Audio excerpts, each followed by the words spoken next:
रब इश्रह ली सदरी वयस्सिर ली अमरी वहलुल उक़दतम मिन लिसानी यफ़क़हू क़ौली। अस्सलाम वालेकुम, डॉक्टर सनिया Bashir here, consultant diabetologist and CEO of diabetes टेलीकेयर।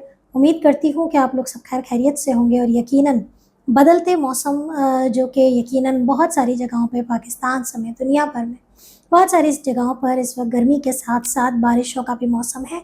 और जब बात करते हैं बारिश की तो खाना पीना हमेशा ही हम जिस कल्चर से बिलोंग रखते हैं, हमारी जो प्रायोरिटीज़ होती हैं उसमें फूड एक बहुत इम्पॉर्टेंट पार्ट होता है। और जब बात करते हैं शुगर की तो डेफ़िनेटली खाना पीना उससे बहुत ज़्यादा डायरेक्टली रिलेटेड है। तो आज हम कुछ बहुत ही ज़बरदस्त सी वीडियो आपके लिए लेकर आ रहे हैं, क्योंकि मॉनसून के महीने में थोड़ा-सा दिल चाहता है कि बंदा कुछ डिफरेंट खाए, कुछ चटोरा खाए, कुछ चटपटा खाए और कुछ ऐसा खाए जिससे शुगर भी ना बढ़े और वज़न भी ना बढ़े। तो हम एक ऐसी रोटी के बारे में डिस्कस करने जा रहे हैं जिसके बारे में यूँ तो डायरेक्टली इनडायरेक्टली हमने बहुत दफ़ा बात की है।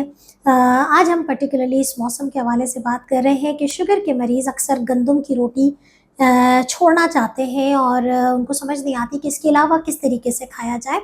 तो आज हम बात करेंगे बार्ले रोटी यानी कि जौ की रोटी के हवाले से, कैसे खाया जाता है, कैसे बनाया जाता है, कैसे उसे जो है उससे खाने के तरीके हैं और उससे शुगर पे क्या इफ़ेक्ट होता है। वीडियो को एंड तक ज़रूर देखिएगा।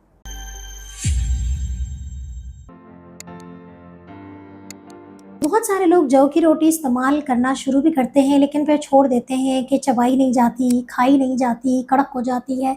सबसे पहले तो देखें, हम ये बात करें कि जौ का जो आटा है वो एक बेहतरीन आटा है। शुगर के मरीज़ों के लिए बात करें या वज़न के लिए बात करें, अच्छी सेहत के लिए बात करें, तो जौ का जो आटा है वो एक बेहतरीन आटों में शुमार होता है, क्योंकि इसका ग्लाइसेमिक इंडेक्स कम है। इसके अंदर फाइबर की मिकदार कुदरती तौर पे ज़्यादा है। तो जौ का आटा अपने अंदर भरपूर ग़िज़ाइयत भी रखता है। जौ के आटे के अंदर ना सिर्फ उसका ग्लाइसेमिक इंडेक्स कम है, उसका फाइबर का रेशो ज़्यादा है, बल्कि इसके अंदर बहुत सारे नेचुरली इनरिच्ड मिनरल्स मौजूद हैं, जिसमें मैग्नीशियम है, सेलेनियम है, क्रोमियम है। ये वो माइनर मिनरल्स हैं जिनका होना तो शायद हमें पता नहीं चलता, लेकिन जिनका ना होना हमारे जिस्म में बहुत सारी कमियां क्रिएट कर देता है। ख़ास तौर पे शुगर के पेशेंट्स में फटीग, पैरों में दर्द, जिस्म में नकाहत, कमज़ोरी, वीकनेस, पट्ठों का दर्द, ये बेसिकली इन मिनरल्स की डेफिशिएंसी से होता है। तो जौ का आटा बेसिकली आपको ये तमाम चीज़ें भी दे रहा है। इसके साथ साथ इसके अंदर फॉस्फोरस भी है, पोटेशियम भी है। तो अगर आप हाई ब्लड प्रेशर के पेशेंट्स हैं तब आप जौ के आटे की रोटी बना के खाएं तो बहुत अच्छा है। चूँकि ये शुगर पे ज़्यादा असरअंदाज नहीं होती और चूँकि हम बात कर रहे हैं सावन के महीने की, मॉनसून के सीज़न की, तो मैंने क्यों मॉनसून से इसको रिलेट किया है।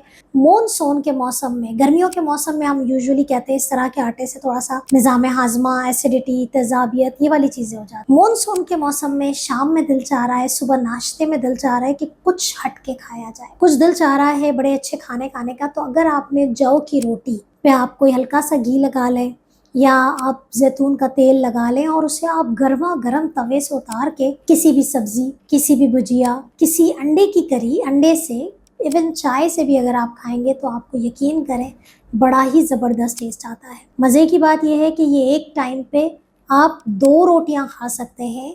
एक रोटी का जो वज़न है वो तकरीबन 40 ग्राम बार्ले फ्लावर, जौ का आटा 40 ग्राम लें और उसकी एक रोटी बनाएं तो आप 2 रोटी भी खा सकते हैं। लेकिन बहुत सारे लोग शिकायत करते हैं कि जौ के आटे की जो रोटी है वो हमसे बनती नहीं है। अगर आपसे नहीं बनती है तो अगर आपके पास वाकई चक्की का आटा मौजूद है, होल व्हीट फ्लावर मौजूद है, जिसमें मैदा या रिफाइंड फ्लावर मिक्स नहीं है, तो आप थोड़ा सा उसमें मिक्स कर दें बार्ले फ्लावर के अंदर। यानी कि 30 ग्राम अगर आपने जौ का आटा लिया है तो आप थोड़ा सा इसके अंदर 2 टेबल स्पून के करीब जो है वो आप गंदम का आटा ऐड कर लीजिए, ताकि उसकी बाइंडिंग अच्छी होगी, वो आपको बनाने में आसान हो। दूसरा, लोग शिकायत करते हैं कि जौ के आटे की रोटी उतरती नहीं है, सख्त बहुत होती है। तो देखिए उसका भी एक ट्रिक है। गर्मा गर्म तवे से उतार के खाइए, हल्का सा, जैसे मैंने कहा कि आप इस पर हल्का सा घी या फिर हल्का सा जैतून का तेल लगा सकते हैं। ये आपने गर्मा गर्म तवे से उतारिए और ये आपने खाइए। अगर आप इसे बार बार रीहीट करेंगे वो कड़क हो जाएगी, सख्त हो जाएगी। अगर आपने बना के रख दी है, हॉट पॉट में रखी है, तब भी ये आपको सख्त ही मिलेगी। आपको ट्रिक यही है कि आपने तवे से उतार के उसको खानी है। चौथी बात ये होती है कि जौ का आटा जो है वो आपके मल्टीग्रेन आटे का भी बहुत बड़ा जुज़ है। यानी कि अगर आप बेसन के साथ, जवार के साथ और बाजरे के साथ और गंदम के साथ इसको मिक्स कर लें तो ये एक मल्टीग्रेन आटा बन जाता है। तो जौ के आटे की बहुत सारी खसूसियात हैं और जैसे मैंने कहा कि आप गर्मी में सुबह का नाश्ता या दोपहर का खाना जौ के आटे की रोटी बनाइए और गर्मा गर्म खाइए, ताकि आपकी शुगर भी कंट्रोल होगी, वज़न भी कंट्रोल होगा और जो नकाहत कमज़ोरी है और जो मूड में चेंजेस आ रही हैं वो इंशाल्लाह बहुत हद तक बेहतर होंगी। इसके हवाले से कोई भी सवाल है तो आप मुझसे पूछ सकते हैं। इंशाल्लाह फिर हाज़िर होंगे एक और वीडियो के साथ।